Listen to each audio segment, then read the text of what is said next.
So it's time for me to feed. I got to get out here and feed. And so I come out here to the tractor, jump in it, hit the key, it won't start. Why won't it start? Well, it's simple. There's two problems, and I'm going to show both of them to you.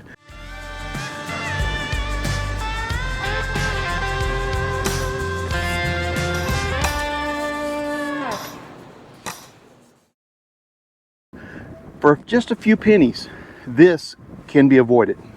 The tractor's been parked for about a week, and this is not my first time to have to deal with this. I've had to deal with this several times, and it's just aggravating. You come out, hit the starter, will not start. Some of you may already have figured it out. The battery is dead. Okay? Why can't they use a much better battery in these tractors? I don't know.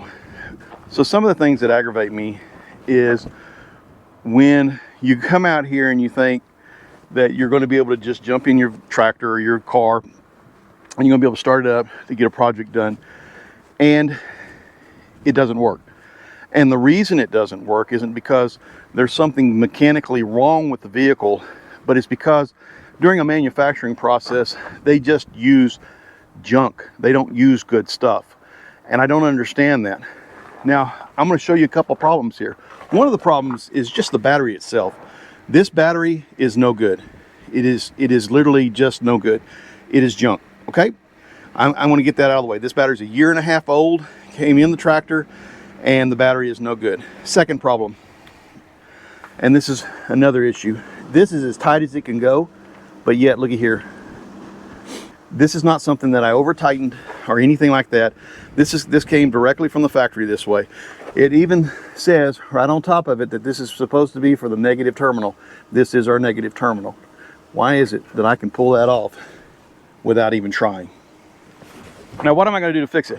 Look, I've got a used battery. It's a good battery. The poster on the opposite sides, I'm just going to flip the battery around for now, and I'm going to put that in here. But I went and bought better battery terminals to put on this other battery. Now, this is a used battery. I have it here. I'm not going to jump this off again. I'm tired of fooling with it.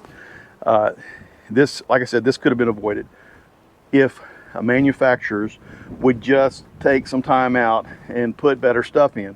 The type of terminals they use nowadays, this is on cars too. These terminals are just junk. They just are. These are not very good terminals. I don't know what they're some kind of stamped steel, and they clamp these on their batteries. It probably cost them 25 cents a piece to put something like that on there instead of putting a better terminal on here. And I don't know what kind of wire is in here. I hope it's copper. But what we're going to do today is we're just going to unbolt this from this terminal, put a much better terminal on here, and then rebolt it back on here. Hopefully that will work. There's nothing wrong with the wire, at least that I can see so far. And the ground seems to be good. So let's get that done. I'm not going to bore you with all the details. I'm going to go ahead and change this out. I'll show you the terminals that I got. I'll show you what I'm going to do with it. And then I'll change it out and show you the final results. Is the battery that I have. I've charged it up, made sure it's working like it should be. It shows to have 12.7 volts on it right now. These are the terminals that I'm going to put on it instead of those ones they had. Now, these may not be the super high quality of some terminals that might be out there, but these are going to be a whole lot better than what was on there. I can bolt these down, put the wires on these, and yes, I'm going to change out both the negative and the positive and get it done all at one time. We're going to go ahead and spray it with some battery terminal protector. Even though this one here is what they call an AGM type battery, we're going to go ahead and spray it down. I want to show you something. This is the positive, and it's tight, but look at this. They have clamped this down so tight that it's actually smashing into each other. Now, yes, it's tight, but that's not quality done. This should not look like this.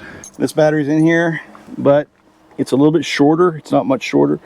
I'm going to shim up under here to hold it in place so that it doesn't move around. And then we'll put these clamps on. Now, here's the clamps that I have. They're a lot different. They're a solid clamp. You'll notice that they also have a little bit of a taper. So one side goes down. This is actually the negative side. One side goes down onto that terminal like it's supposed to. And then here's the positive one. And the same thing. It goes down like that. And then we should be able to just clamp these hopefully on. It looks like they might be a little bit different size, so we may have to do some finagling there. These are so much more better than these. I mean, you can see there's just a huge difference in the quality of these two clamps.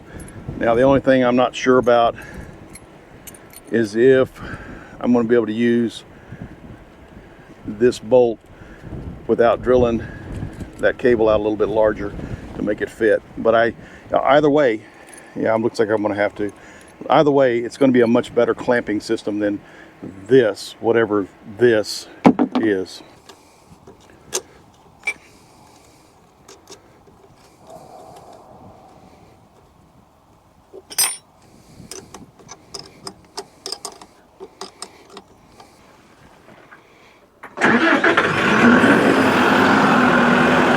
All right, that's a successful mission. Got the battery changed out, put some different ends on it, put it back together. Tractor starts right up like it's supposed to. Look, I know it seems like just a gripe session. It is. It ain't that old. But I think most of it has to do with my disappointment in manufacturers that skimp in certain areas, and those areas could be avoided. These are not expensive items.